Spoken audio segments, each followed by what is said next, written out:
Okay, today we're going to talk about a very interesting algorithm called Quicksort.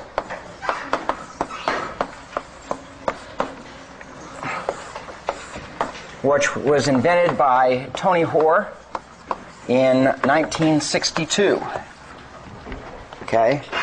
And it has ended up being a really interesting algorithm from many points of view. And because of that, it turns out today's lecture is going to be both hard and fast. Okay, so everybody, if you didn't, if you see the person next to you sleeping, you'll want to say, let's get going. So it's a divide and conquer algorithm.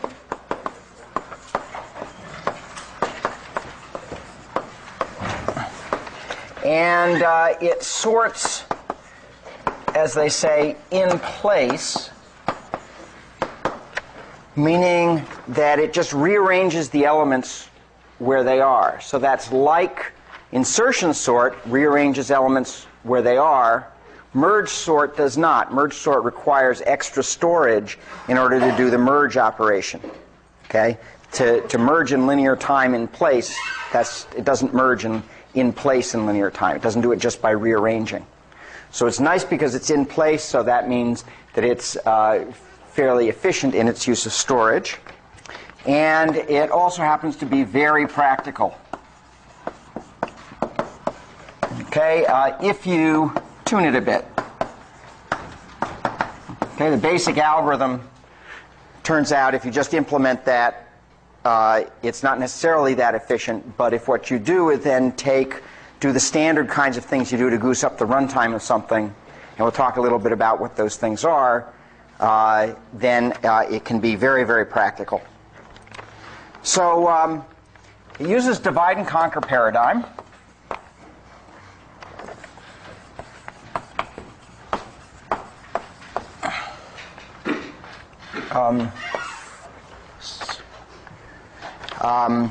And so first step is divide. And to do this, basically it does it by partitioning. So it partitions the array, the input array, into two subarrays around an element we call the pivot,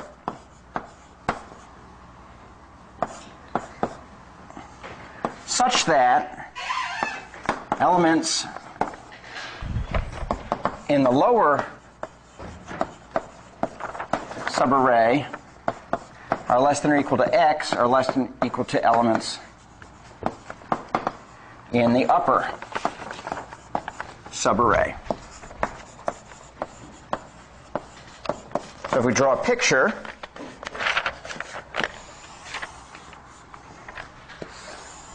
of the input array, so this partition step basically takes some element x, and everything over here is less than or equal to x after the partition step, and everything over here is greater than or equal to x. Okay? And so now the conquer step is pretty easy.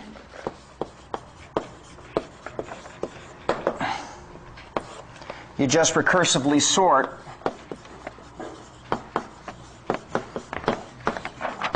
the two subarrays. So I recursively sort the elements less than or equal to x. I recursively sort the elements greater than or equal to x. Okay? And then combine is then just trivial, because once I've sorted the things less than or equal to x and sorted the things greater than or equal to x, the whole thing is sorted.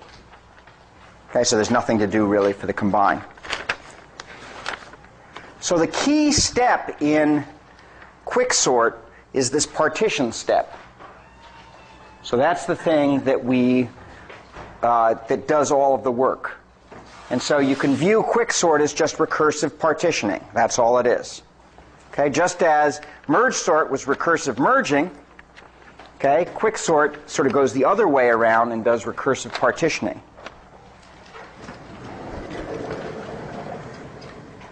So the key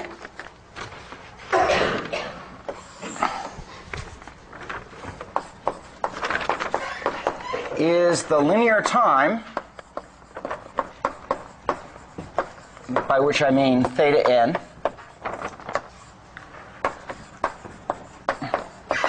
partitioning, subroutine. And here's some pseudocode for it. This is actually slightly different from the book. So the book has one. In fact, there's a nice problem in the book that has even a different one. Okay, so, but they're all basically the same idea. This is partition A, P, Q. And what we're looking at this step of the recursion is the subarray A from P to Q. And basically, we pick a pivot, which we're going to just pick as the first element of the array, A of P.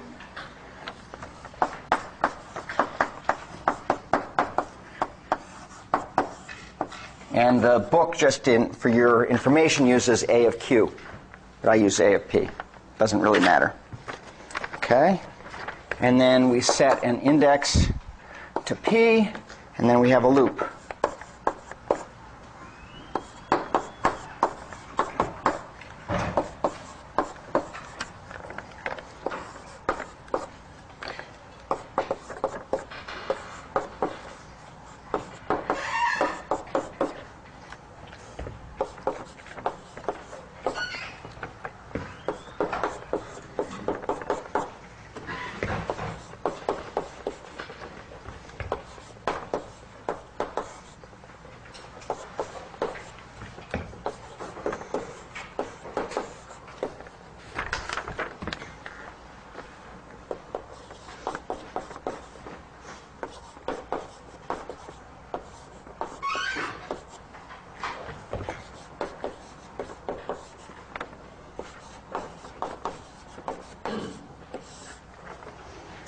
Okay, so this is the code. So it's basically the structure of it is a for loop with an if statement in the middle.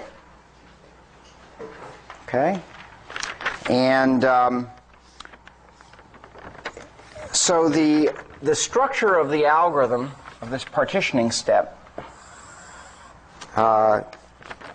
looks as follows. We set the pivot to be the first element. So here's P, and here's Q.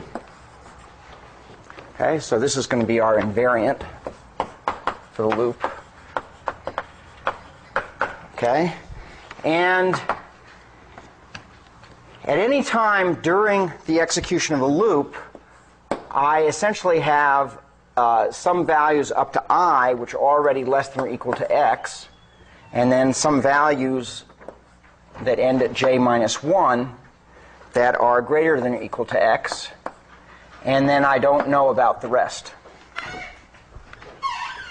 And so we start out with I equal to P and j equal to P plus 1. Starts out at P plus 1. Okay, so that everything is unknown except for x here. Okay?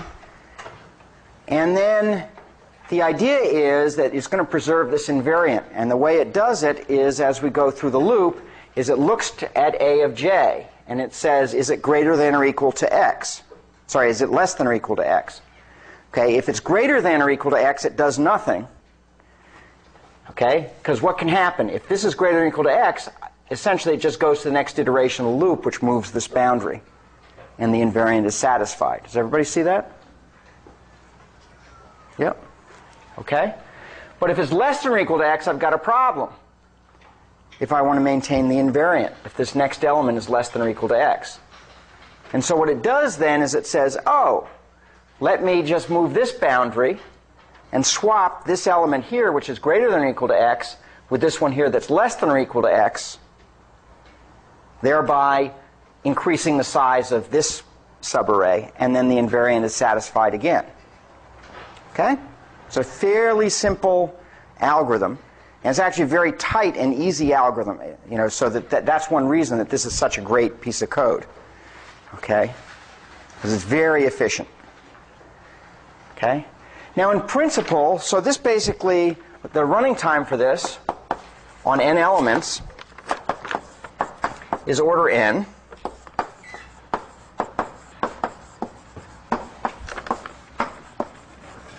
Okay?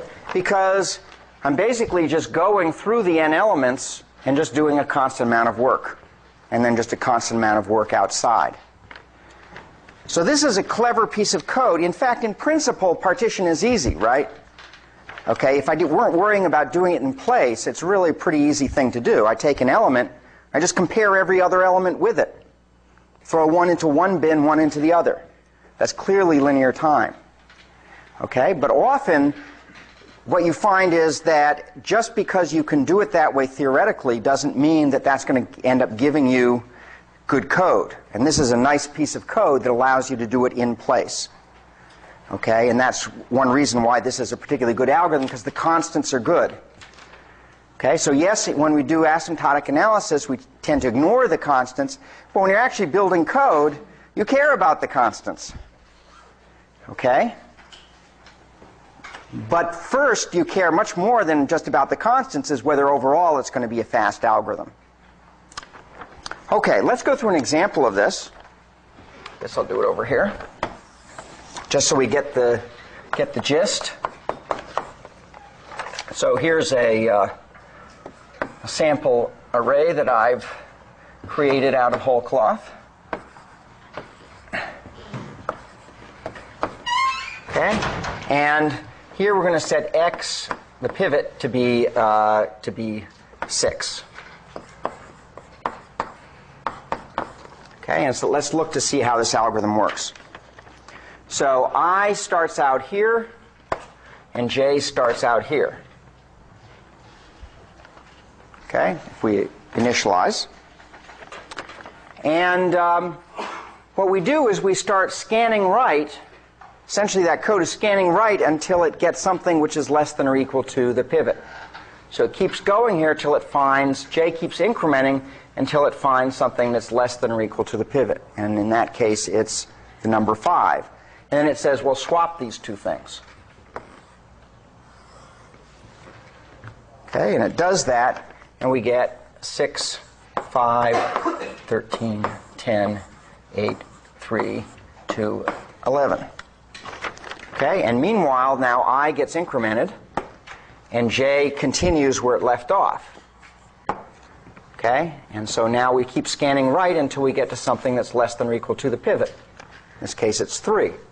So we swap 3 and 5, and we get 6, 3.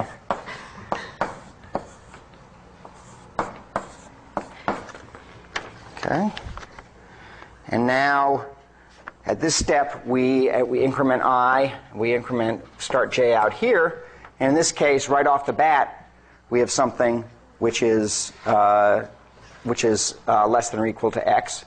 So we swap these two. Oops, I blew it, didn't I? Oops, what did I do? I swapped the wrong thing, didn't I, here? Aha! That's why I'm not a computer. Good. We should have swapped this guy, right? Swap I plus 1. Right? So this was I. We swap I plus 1. Good. So, that's all wrong. Let's swap the right things. So now we get 6, 5, 3, 10, 8, 13, 2, 11.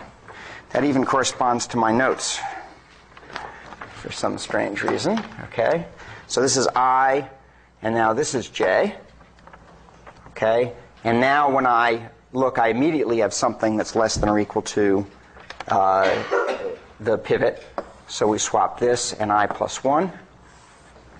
So now we have 6, 5, 3, 2, 8, 13, 10, 11. Okay, and we, at that point, increment I to here. And we have j now going here. and j runs to the end. Okay, and the loop terminates. When the loop terminates, there's one last swap that we do, which is to put our pivot element in the middle between the two subarrays. Okay, so here we swap this one and this one, and so that gives us then 2, 5, 3, 6, 8, 13, 10, 11, and this is the pivot, and everything over here is less than or equal to the pivot, and everything over here is greater than or equal to the pivot. Okay?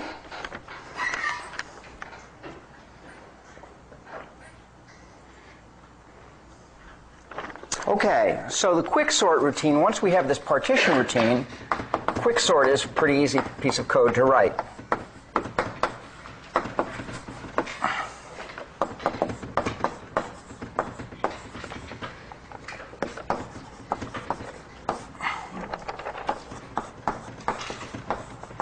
Oh, I do. Ooh, I should have said return here I, right? Got to return with the pivot. Yeah, here I've got to return I, because we want to know where the pivot element is. Sorry, bug in my code. Okay, so R gets partition of A, P, Q, and then we quicksort A, P, R minus 1, and quicksort of A, R plus 1, Q. Okay? And that's it. That's the code. The initial call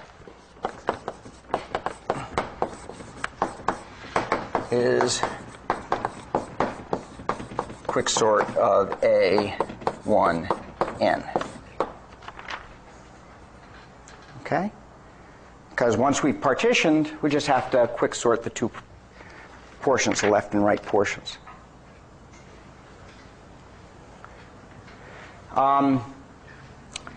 So just the boundary case is probably worth mentioning for a second. Okay, so if there's 0 or 1 elements, that's basically what can possibly happen here, is that I get 0 or 1 elements here. Then the point is there's nothing to do because the array is sorted, either because it's an empty array or because it only has 1 element. One of the tricks to making quicksort go fast as one tunes this is to, in fact, look at having a special purpose sorting routine for small numbers of elements.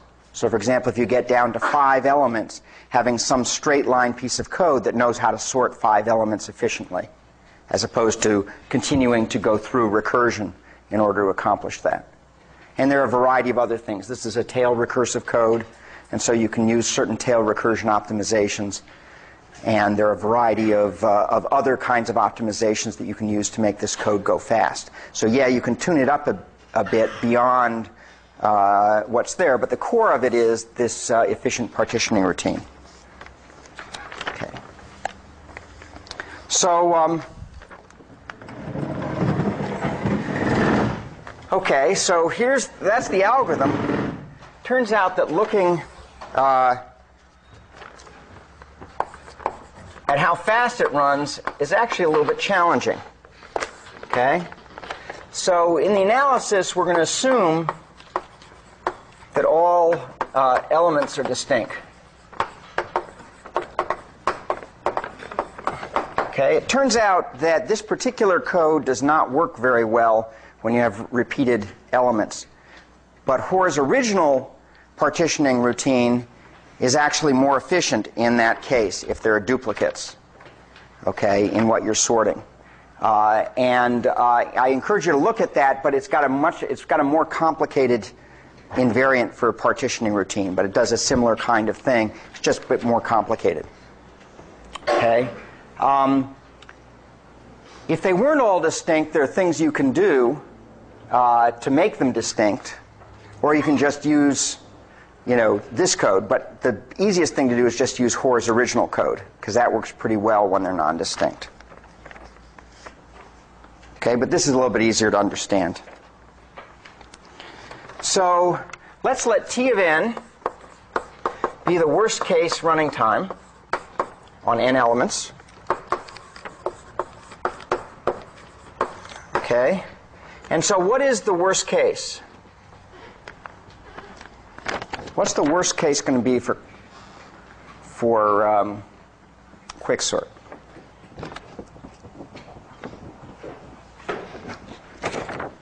Yeah. You always choose a pivot where everything is greater than or less than? Yeah, that's right. If you always pick the pivot and everything is greater than or everything is less than, you're not going to partition the array very well. And when does that happen? What's the original input look like that makes that happen? It's already sorted. Yeah, if it's already sorted or reverse sorted. Okay, so if the input is sorted,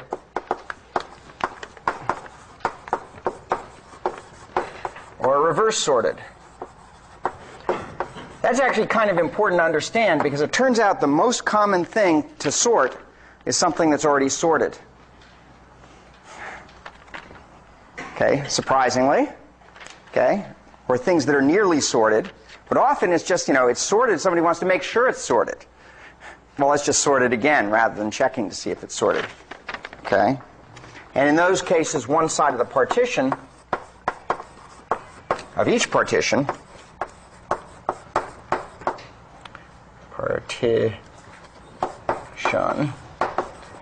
has no elements. So then we can write out what the recursion is for that. So if T of n, if one side has no elements, we're going to have T of 0 on that side. And on the other side, we're going to have T of n minus 1. So that we're just writing out the recursion for this. Okay? So one side has no elements, the other side has n minus 1 elements. And then the partitioning and all the bookkeeping and so forth is order n. Okay? So what is T of 0?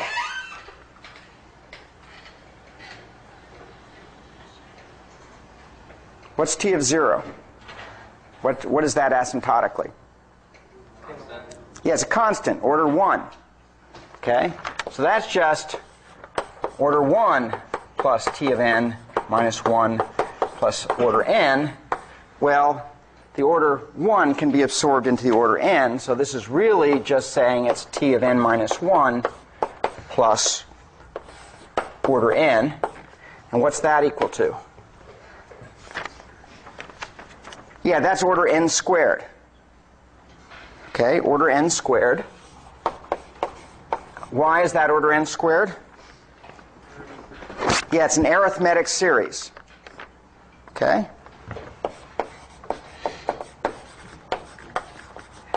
Okay, actually just like we got for insertion sort. Just like for insertion sort. Okay, it's an arithmetic series. We went through all that work, and we have an algorithm called Quicksort, and it's no faster than insertion sort. Okay? Nevertheless, I said it's a good algorithm. Okay? The reason it's a good algorithm is because its average case time, as we're going to see, is very good. Okay? But let's try to understand this a little bit more, just so that we understand the difference between what's going to happen in the average case and what's going to happen in the worst case. So let's draw a recursion tree for this. For T of n equals T of 0 plus T of n minus 1 plus, and I'll make the constant explicit for Cn. Okay, so we get an intuition of what's going on. So some constant times n. And then we have T of n is equal to, and we write it with the constant part here, Cn, and then T of 0 here, and T of n minus 1 here. Now I know that all you folks are really fast and want to jump immediately to the full-blown tree, but let me tell you, my advice is that you spend just a couple minutes writing out. It only costs you, since the tree grows exponentially, it only costs you a constant overhead to write out the small cases, okay, and make sure that you've got the pattern that you're developing. So I'm going to go one more step. So here we have t of 0, and now this becomes this becomes c times n minus 1, and now we have another t of 0 over here, and t of n minus 2. And we continue that, dot, dot, dot, until we get to, so that's all equal to Cn with a t of 0 here, c times n minus 1 with a t of 0 here, c of n minus 2, okay, t of 0 here. And that all the way goes down till we end up with order 1 down here. Okay? So what's the height of this tree?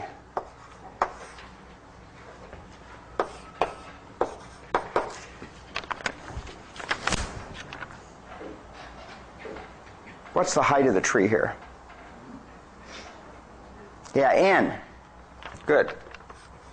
Okay? Because every step, we're just decrementing the argument by 1. Okay, so the height is n.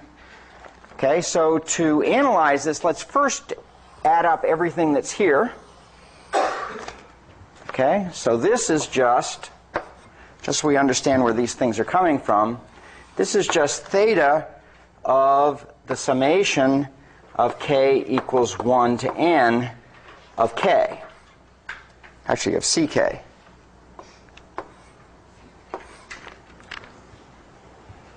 Okay, so that's what's in there, and that's equal to order n squared. So that's where our arithmetic series is coming from. So that's order n squared. Okay, and then all of these things here are all theta 1s.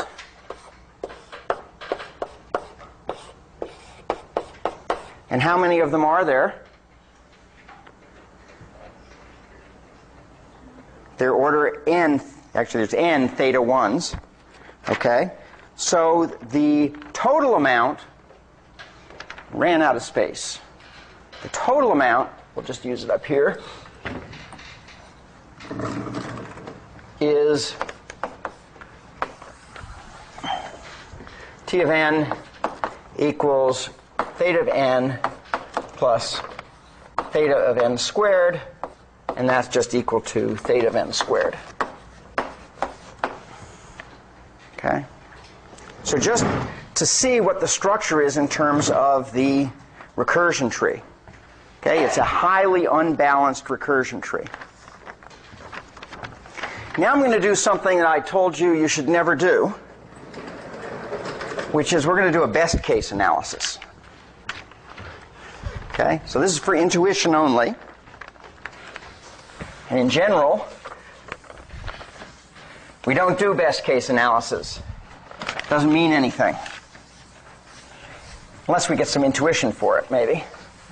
But basically, it means nothing mathematically because it's providing no guarantee.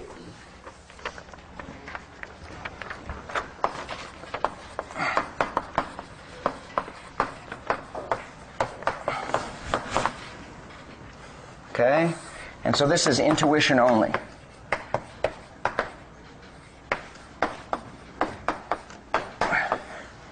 Okay? So if we're really lucky,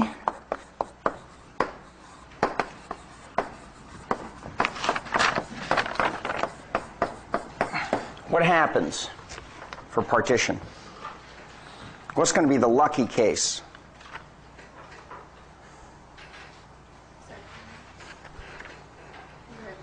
Yeah, it splits, boom, right in the middle. Okay, which is essentially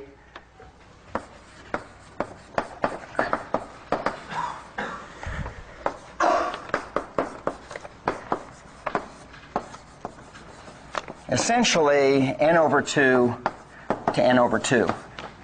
It's really n over 2, n minus 1 over 2 to n minus 1 over 2, but we're not going to worry about the details because we're only doing intuition for the best case, because best case is not what we want. So if that happened, what's the recurrence that I get? Imagine it split it exactly in the middle every time.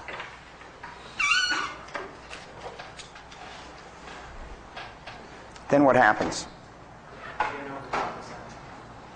So you get T of n equals, you get 2 times T of n over 2, good, plus the order n time for partitioning and bookkeeping. And what's the solution of that recurrence? Yeah, that's n log n. That's the same as the merge sort recurrence. Okay, it's which case of the master theorem? Yeah, case 2, right? Because n to the log base 2 of 2 is n to the 1. It's the same. So we tack on the extra log n. Okay?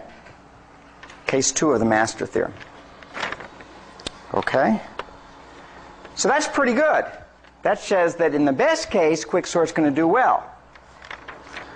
How about, let's suppose the split is always, let's say, 1/10 to 9/10. Okay, 1/10 times n, 9/10 times n. Okay? Suppose it's always, okay, is that, in that case, are we lucky or are we unlucky?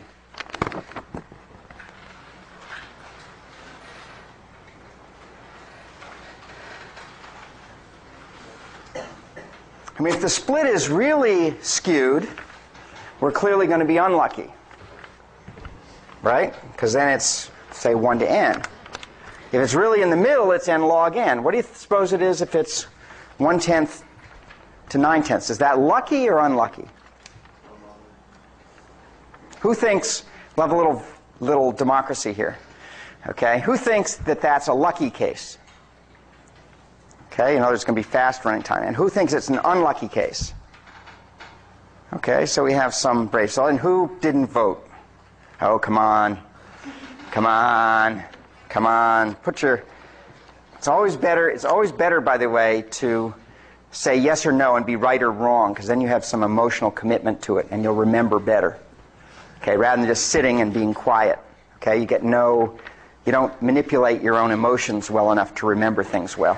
So those people who voted win over the people who don't vote, whether they're right or wrong. Okay. So let's take a look. So here's the recurrence. T of n is equal to T of 1/10 n plus T of 9/10 n plus theta n, and we'll assume that this is this part here is less than or equal to some Cn. Okay, in order to analyze it. So we'll just do a recursion tree for this and see. So here's a recursion tree.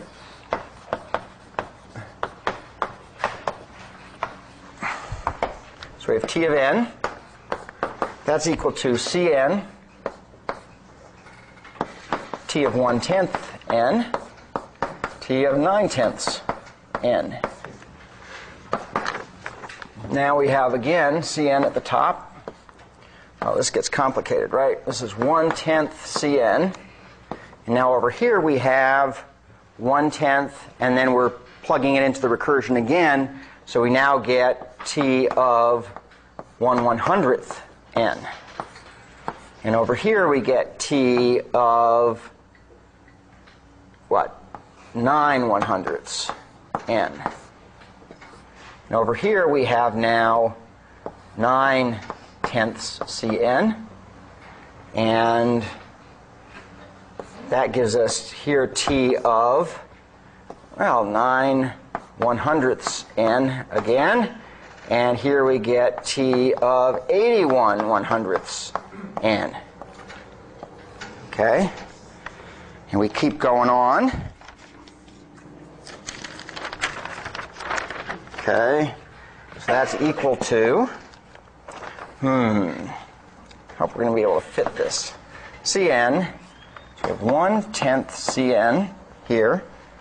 Down this way we have 1/100th Cn, and that keeps going down until we get to order 1 down here. And over here we have 9/10 Cn. And here, let's see, this is 9/100th Cn, and this is now 9/100th Cn, and this is 81/100th Cn. And these things keep going down, okay, till they get down to order 1.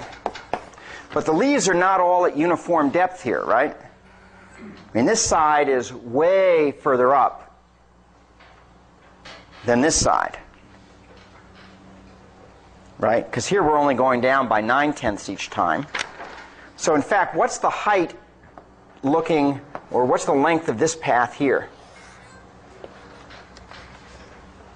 What's the length of this path down to this leaf if I take the leftmost spine?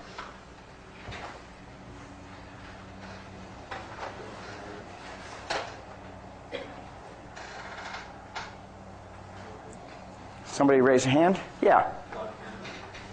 Log base 10 of n. Okay, log base 10 of n. Okay, because I'm basically cutting down by a factor of 10 each time, and how long does it take me to reduce it to 1? That's the definition, if you will, of what a log is. Okay, log base 10. Okay, what's this one?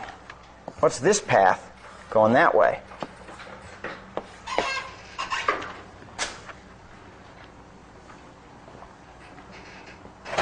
Yeah. Log base 10 over 9. Yeah, log of n. Okay. Log base 10 over 9 n. Because we're going down by 9/10 each time. Okay, once again, essentially the definition of n. And everything in between there is somewhere between log base 10 of n and log base 10/9 of n. Okay? So everything is in between there. So now what I can do is do the trick that we did for merge sort in looking at what the evaluation of this is by adding up what's the cost of the top level. So that's just Cn. And what's the cost of the next level? Cn. And what's the cost of the next level? Cn. Okay? So every level we're still doing the same amount of work. Okay? And we take that all the way down. Okay? And the last levels, eventually we hit some point where it's not equal to Cn, where we start getting things that are less than or equal to Cn, because some of the leaves start dropping out. Okay? Starting at this level. Okay? But we keep getting, so we basically, this part is going to be log base 10n, and then we start getting things that are less than or equal to Cn. Okay? And so forth, until finally we get to add it all up. Okay? So T of n is going to be less than or equal to Cn times, well, what's the longest that this could possibly be? Log base 10 of n. Sorry, 10/9 n. Okay, plus we have all of the leaves that we have to add in. But all the leaves together add up to just order n. Okay? All the leaves add up to order n. So we have plus theta n. Okay? And so this is how much? If I add all this together, what is this asymptotically? That's n log n. Okay, so T of n is actually bounded by n log n. So we're lucky. Those people who guessed lucky were right. Okay? A 1/10 to 9/10 split is asymptotically as good as a 50-50 split. Okay? And in fact, we can lower bound this by just looking at these things here and discover that, in fact, T of n is lower bounded by Cn log base 10n plus order n. And so T of n is lower bounded by also asymptotically n log n. So T of n is actually theta of n log n. Now this is not really a proof. I generally recommend that you don't do this kind of thing to do a proof. This is a good intuition, recursion trees. The way you prove this is what? Substitution method. Good. Okay, so what you do is use this to get your guess, then use substitution method to prove that your guess is right. Because it's too easy to make mistakes with this method. Okay, it's very easy to make mistakes. With substitution method, okay, it's harder to make mistakes. Okay, because there's just algebra there that you're cranking through. So it's easier to verify rather than dots and trees that you drew improperly and wrote in wrong amounts and so forth. Okay? Okay? So this is n log n, so that's pretty good. So it's order n log n, and we're lucky. Okay. So now let's try another one. Suppose, this is all for intuition, because I'll tell you, by the time we get to the end of this class, you folks are going to be bolting for the door. Okay, because we're going to do some good math today, actually. It's actually fun math, I think, but it is challenging. So if you're not awake, you can still sleep now. I'll tell you when to wake up. Okay? So, one more bit of intuition. Suppose that we alternate steps. Suppose we do the partitioning thing, and it happens that we start out lucky, and then we have a partitioning step that's unlucky, and then we have a step that's lucky, and a step that's unlucky. We do that all the way down the tree. Okay, so suppose we alternate.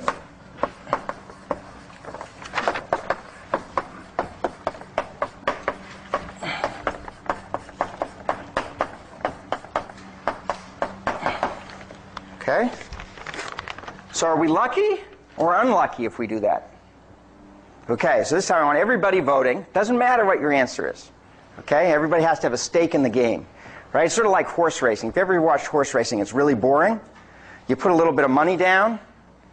Okay? A little skin in the game. Okay? Suddenly it's interesting. Okay? So same thing here. Okay? So I want everybody with some skin in the game. So who thinks this is going to be lucky? Whoa. Who thinks it's going to be unlucky? Whoa. Okay. Who didn't vote? You guys. No skin in the game, huh?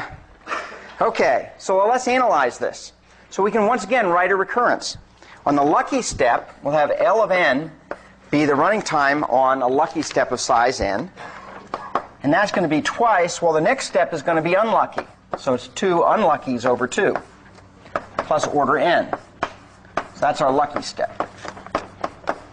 And then for the unlucky step, we're going to have that is essentially going to be L of n minus 1. It's going to be lucky on the next step, plus order n. So that's unlucky.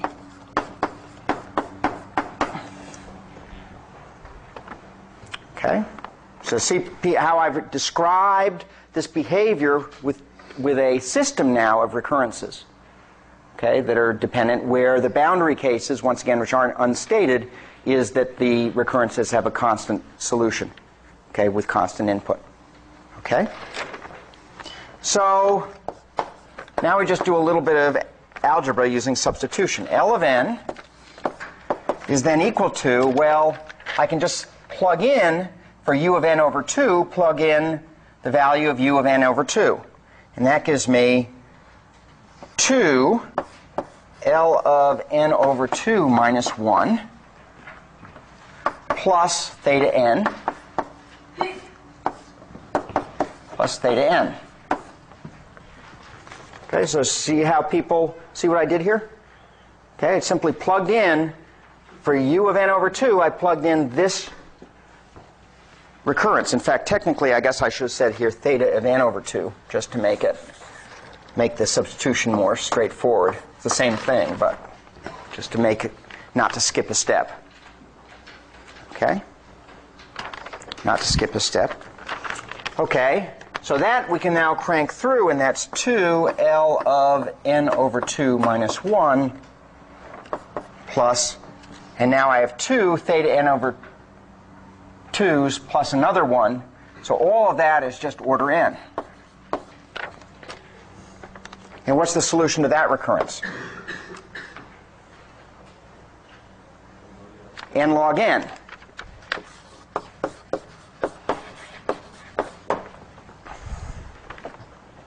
Okay, theta n log n. Everybody see that? Okay, theta n log n. So this is basically just, once again, master theorem with a little bit of jiggering here. Okay, that -1 is only going to help us actually in the solution of the master theorem.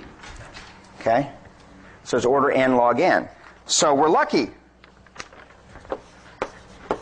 So if we alternate lucky and unlucky, we're lucky. So how can we ensure that we're usually lucky? So if I have the input already sorted, I'm going to be unlucky. Okay? Excuse me? You could randomly arrange the elements. That's one way. Okay? That's one way. What's another way? That's a perfectly good way, actually. And in fact, it's a common thing to do. Yeah? Randomly choose the pivot? Randomly choose the pivot. Okay? Yeah, so it turns out those are effectively equivalent. Okay, but we're going to do the randomly choose the pivot because it's a little bit easier to analyze. Okay, but they're effectively equivalent. And so that gives us the algorithm called randomized quicksort.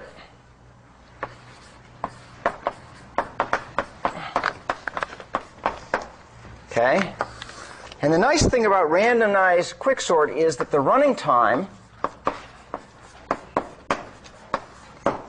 is independent of the input ordering. Okay, very much for the same reason that if I just scrambled the input, it would be independent of the input ordering. Right? If I randomly scramble the input, then it doesn't matter what the order of the input was.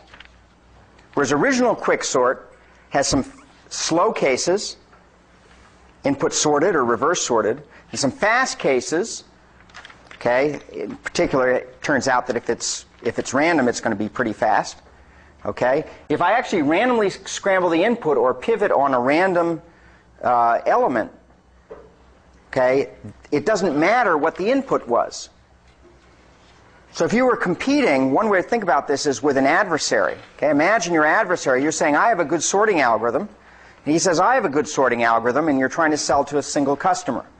And the customer says, okay, you guys come up with benchmarks for each of your algorithms. And you get to look at his algorithm. Well, you look and you say, oh, he's using Quicksort. I'll just give him something that's already sorted. Okay, that's what you could do to him. If you had Quicksort, he would do the same thing to you. Okay, so how can you defeat him? Well, one way is with randomization. Okay, big idea in computer science. Okay, use random numbers. Okay, so the idea here is if I permute the ordering at random, as one suggestion, or I pivot at random places, okay, then the input ordering didn't matter.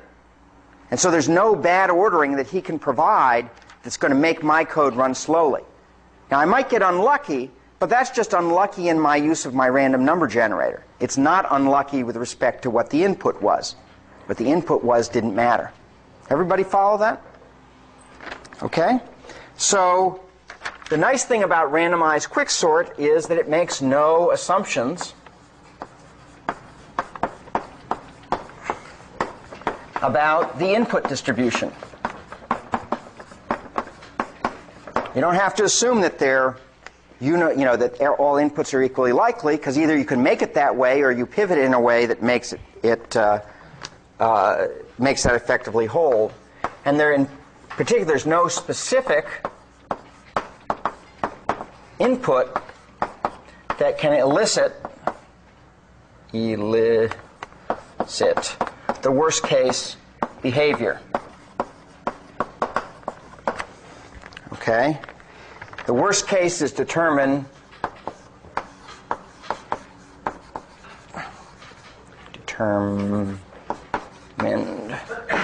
only by a random number generator. Okay? And therefore, since it's only determined by a random number generator, we can essentially bound the unluckiness mathematically. You can say, what are the odds? Okay? Okay, so we're going to analyze this. And this analysis is, this is where you know whether you belong in this course or not. If you skipped 6042 or whatever, this is a good place to do the comparison. Since it is going to be a little bit, why don't people just stand up for a moment and take a stretch break? Okay? Since this is going to be a nice piece of mathematics we're going to do, you're going to want to feel fresh for it.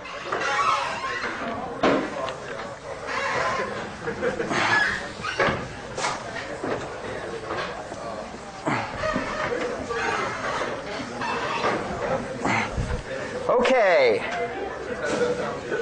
Stretch break is over.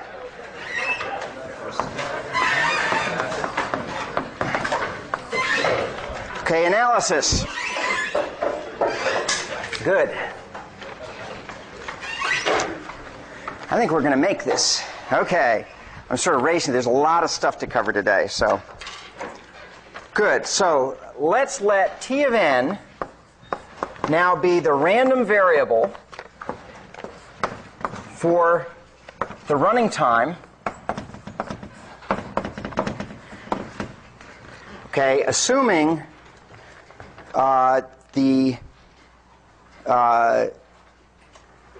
well, I didn't even write here what we did here. So we're going to pivot on a random element.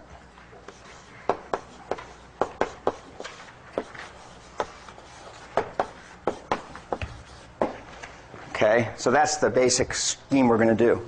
And the way I do that, by the way, is just in the code for partition. Rather than partitioning on the first element, before I do the partition, I just swap the first element with some other element in the array, chosen at random, perhaps itself. So they're all equally likely to be pivoted on. And then just run the ordinary partition. Okay. So this is the random variable for running in time, assuming we have to make an assumption for doing probability. The random numbers are independent. Okay, so when I pivot in one place, it's independent of how I pivoted in some other place as I'm running this algorithm. Okay? So then, to analyze this, what I'm going to do is I want to know where we pivoted. So for k equals 0, 1, up to n minus 1, okay, let's let, for a particular partition, the random variable x sub k be 1 if partition generates a k to n minus k minus 1 split. Okay, and 0 otherwise. So I'm picking, in the partition routine, I'm picking a random element to pivot on. Okay? And x sub k is going to be my random variable that's 1 if it generates a split that has k elements on the left side and n minus k minus 1 elements on the right side of the pivot. Okay, sum of those two, of course, is n minus 1 because I also have the pivot. Okay? And 0 otherwise. So I now have n random variables that I've defined associated with a single partition. Okay, where all of them are going to be 0 except one of them, whichever one happens to occur. Okay, is going to have the value 1. So this is called, by the way, what's the name of this type of random variable?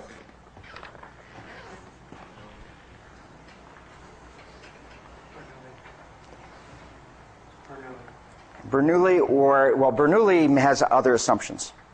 Okay, so, but, okay, it's an indicator random variable. Okay? Turns out it is Bernoulli, but that's okay. It's an indicator random variable. Okay, it just takes on the value 0, 1. And Bernoulli random variable is a particular type of indicator random variable, which it turns out these are. Okay? So that's an indicator random variable. Indicator random variables are a good way when you're trying to understand what the sum of a bunch of things is. It's a good way to break apart your big random variables into smaller ones that can be analyzed. Okay. So let's just take a look at this indicator random variable. What is the expectation of x sub k equal to?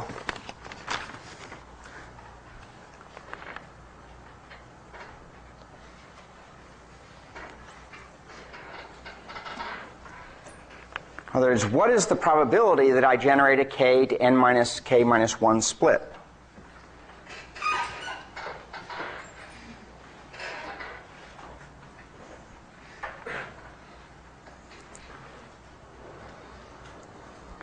So x sub k is, let's just write out what that means, okay, just to refresh people's memory. That's 0 times the probability that x sub k equals 0 plus 1 times the probability that x sub k equals 1. Okay? Which is equal to, well, that's all 0. That's just equal to the probability that x sub k equals 1. And that's a general property of indicator random variables, is that their expectation is that the probability that they're 1. So it directly connects. The nice thing about indicator random variables is it directly connects the probability to the expectation without any other terms going on. Okay? So what is the probability that x sub k equals 1? 1 over n. Okay? 1 over n. Okay? So all splits are equally likely. Okay? And I have n elements. So each one has a 1 over n chance of being picked as the pivot. And once you pick the pivot, that determines what's on the left and the right and so forth. Okay? So that's 1 over n. So everybody with me so far? Okay, more or less? Okay, as I say, this is going to test whether you're in the class. Okay, if you go home and you study this and you can't get it, then, and you have a deficiency in your math background, in trying to take the course, this is a good indication that probably you've taken something a little over your head. Okay? Okay, so then T of n, so let's write out what T of n is equal to here.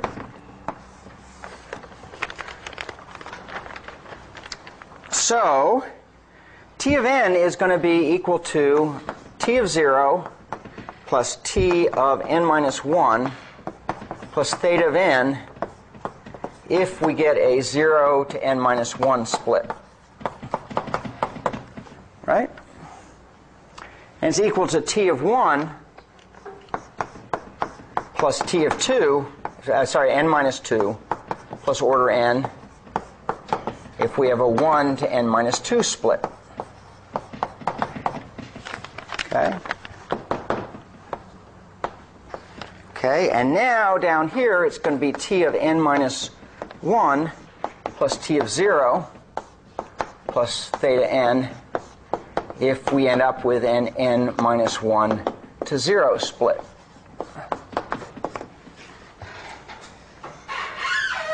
Okay, so this is our recurrence for T of n. And unfortunately, this recurrence is kind of hairy because it's got n cases. And this is once again where the brilliance of being able to use indicator random variables comes in. Because we will be able to take this case analysis and reduce it to mathematics. Okay, so we don't have cases, okay, using indicator random variables.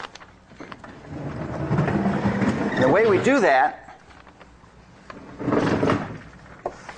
okay, is using the following trick of converting the cases into a summation.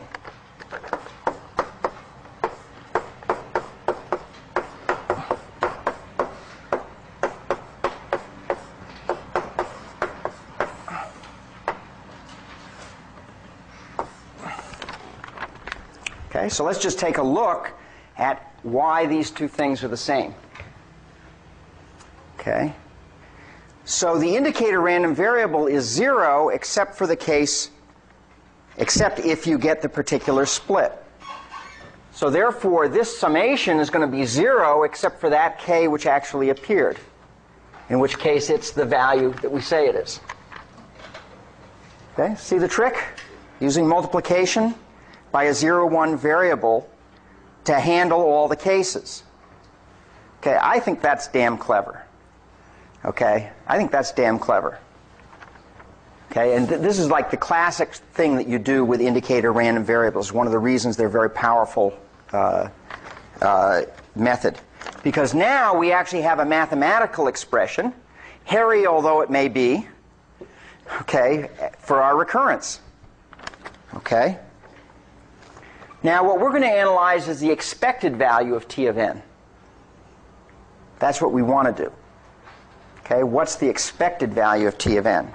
So to do that, I just write the expected value of t of n is equal to the expected value of this big summation. And now we can go ahead and start to evaluate the expected value of that summation. Okay? Is everybody with me? Yes? Any questions at this point? I see a thumbs up. That's nice to see. But I generally believe that what I want to see is no thumbs down. Okay? Okay? So it's good to see the thumbs up, but that means one person understands or thinks he understands. Okay. Okay.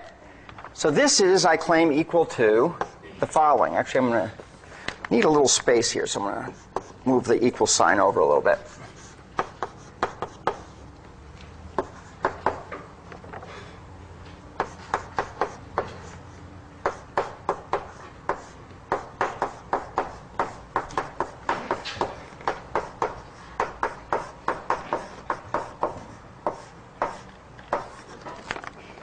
Okay, so I claim that summation is equal to that. This expectation is equal to that summation of expectations. Okay, so why is that? What are the magic words that justify this step? Linearity of expectation. Okay? The expectation of a sum is the sum of the expectations. Okay, so that's linearity of expectation. I don't need independence for that. That's just always true for any random variables, expectation of any random variables. Okay? The sum of the expectations is the expectation of the sum and vice versa. Okay, so here we did the vice versa. Okay, so that's equal to now the sum of k equals 0, n minus 1 of expectation of x sub k times the expectation of t of k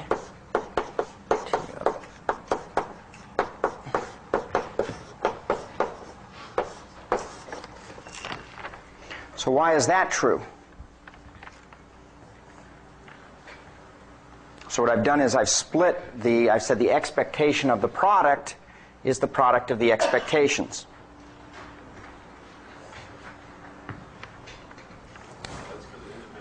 That's because of independence. So what's independent of what? Okay. The x sub k here, random variables, are independent of any of the other partitionings and the, if you will, the x sub k that would exist for any of the other recursive calls. Okay? So whatever happens in here is independent of what happened there. Okay, so we're actually hiding, since we have a recurrence, we're not using the same, we're not partitioning the same way each time, we have a different one. So we actually have something going on underneath the mathematics you have to pay attention to that the mathematics alone isn't really showing, which is that in t of k there's actually a set of random choices that are being made, if you will. Okay? And so you have to understand that those are independent of those, in which case we can multiply the probabilities of their expectations. Okay, everybody with me? Okay, so that's a big one. Independence of x sub k from other random choices. Okay, that's equal to, now, well, first of all, this is nice. What's expectation of x sub k? 1 over n. Okay, that actually doesn't even belong in the summation. We can just pop it outside. Okay, so I get 1 over n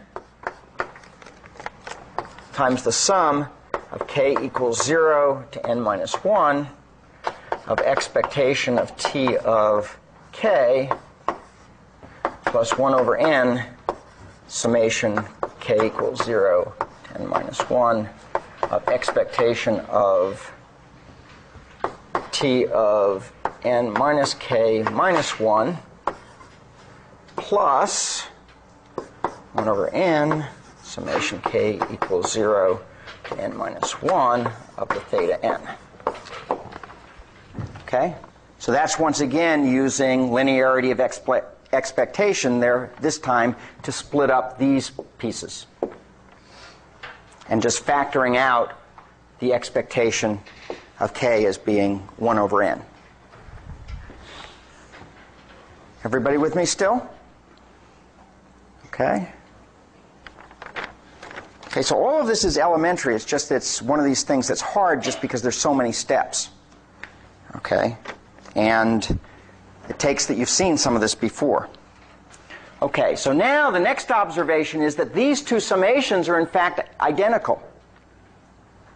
They're the same summation, just in a different order. This is going T0, T1, T2, T3 up to T of n minus 1.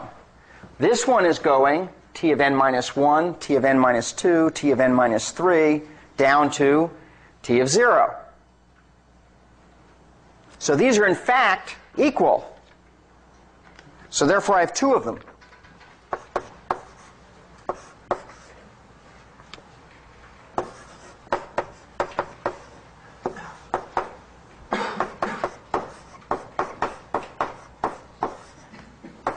And then what's this term equal to?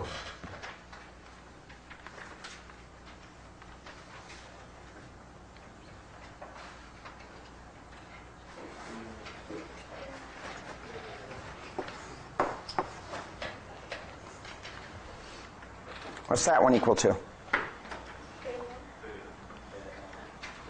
Theta n. Okay? So let's just see why.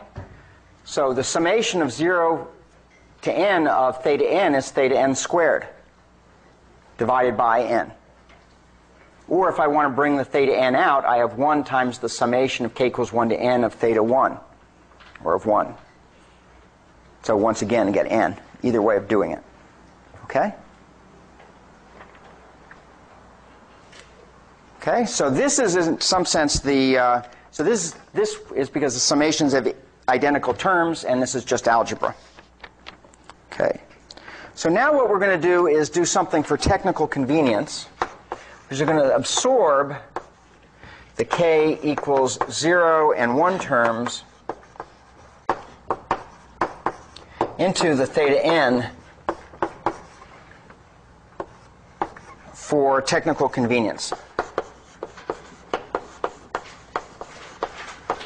So we have a recurrence here where I have an order n.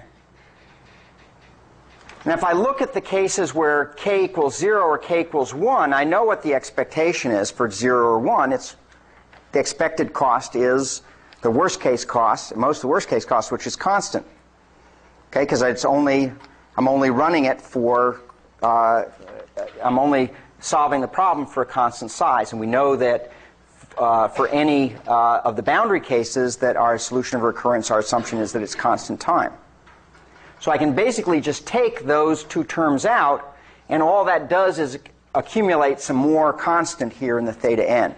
It's going to make the solution of the recurrence a little bit easier. Okay? And if I do that, I get expectation of t of n is 2n summation k equals 2 to n minus 1 of expectation of t of k plus theta n.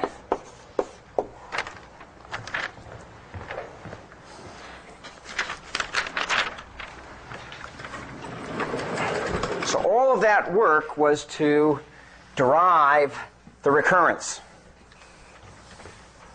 And now we have to solve it.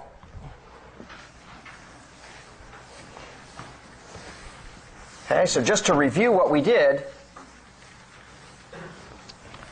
okay, we started out with a recurrence which was for the random variable,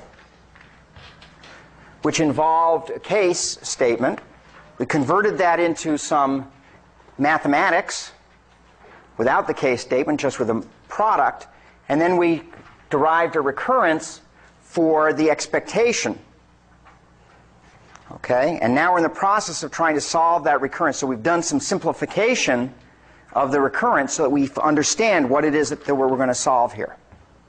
Okay? By the way, I don't give things like this on quizzes. I do expect you to understand it. The elements of this you will find on a quiz. You know, this is a lot of work to figure out. Okay? This took smart people to do. Okay? Even though it's all elementary. But working out something like this, the elementary level, is still a bit of work even for somebody who's knowledgeable in this area. So now we're going to solve that recurrence, that last recurrence over there. And we're going to prove that the expectation of t of n is less than or equal to a n log n for some constant a greater than 0. That's going to be what we're going to do. And so what technique do you think we should use to prove this? Does this look like a master method?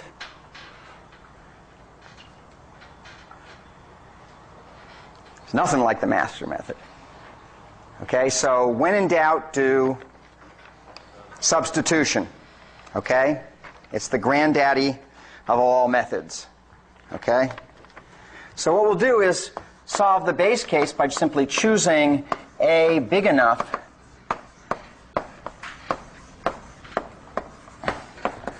so that a n log n is bigger than the expectation of t of n.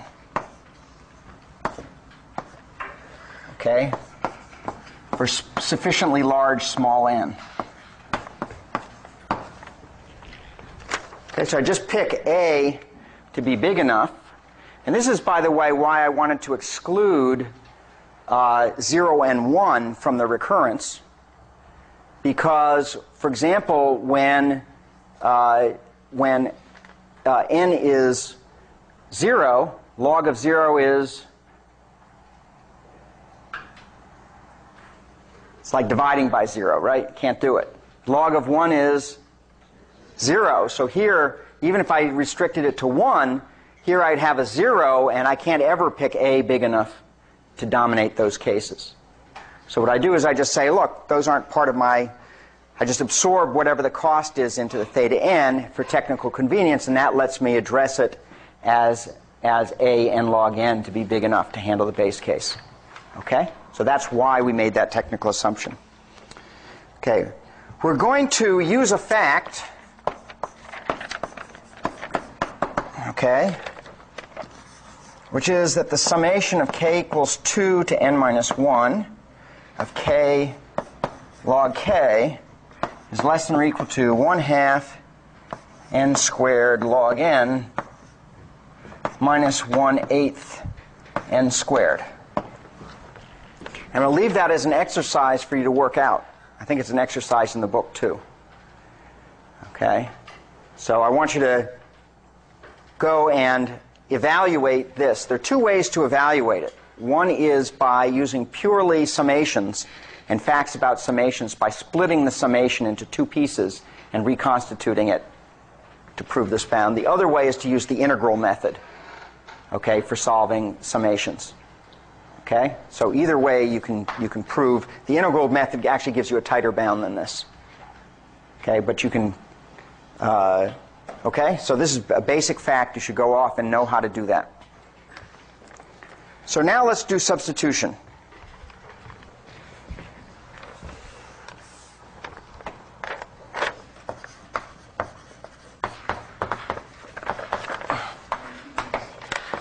So the expectation of T of n is less than or equal to 2 over n, okay, times the summation k equals 2 to n minus 1 of, now we do the substitution of a k log k, the smaller values.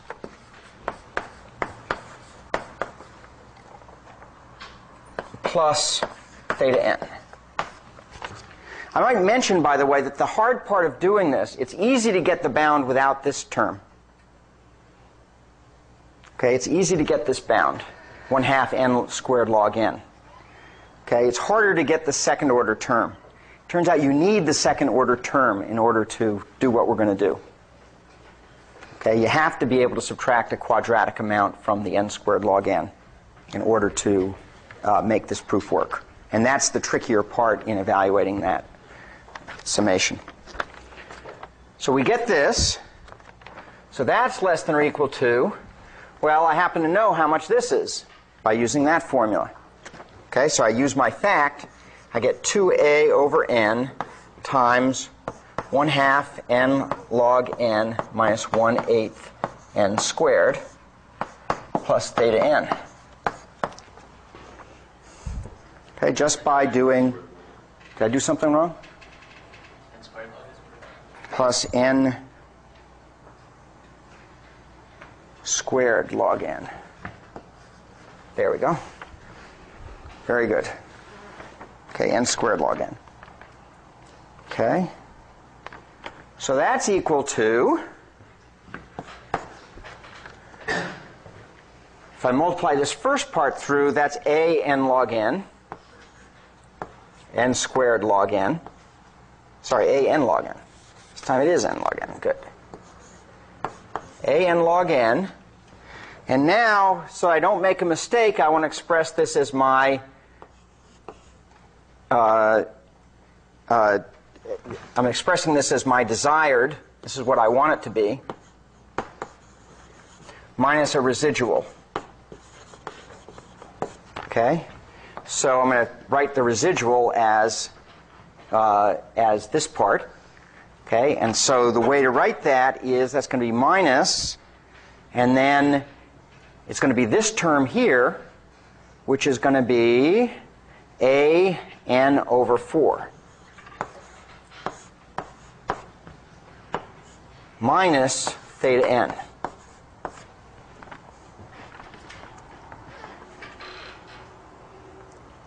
Okay?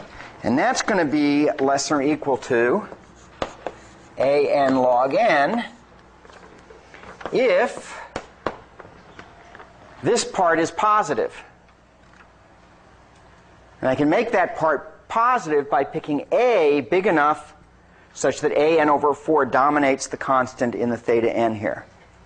Whatever the constant is here, I can find an a that's big enough so that this term makes this part positive. Okay? If a is big enough so that a n over 4 dominates theta n. And so the running time of randomized quicksort is order n log n. That's what we just proved. The expected running time is order n log n. Now in practice, quicksort is a great algorithm. Okay? It's typically 3 or more times faster than merge sort. Okay, so it doesn't give you the strong guarantee necessary of merge sort in being worst case n log n, but in practice, okay, if you use randomized quicksort, it's generally, as much as 3 times faster. It does require code tuning in order to get it up to be that fast. You do have to go and coarsen the base cases, okay, so that and do some other tricks there, but most good sorting algorithms that you'll find are based on quicksort. It also, one of the other reasons it works well is because it tends to work well with caches and virtual memory. So we're not really talking much about caching models and so forth. Big topic these days in algorithms. But it does work very well with caches and virtual memory. So it's another reason that this is a good algorithm to use. Okay? Good. So, good recitation, by the way, on Friday. We're going to see another n log n time algorithm, a very important one in recitation on Friday.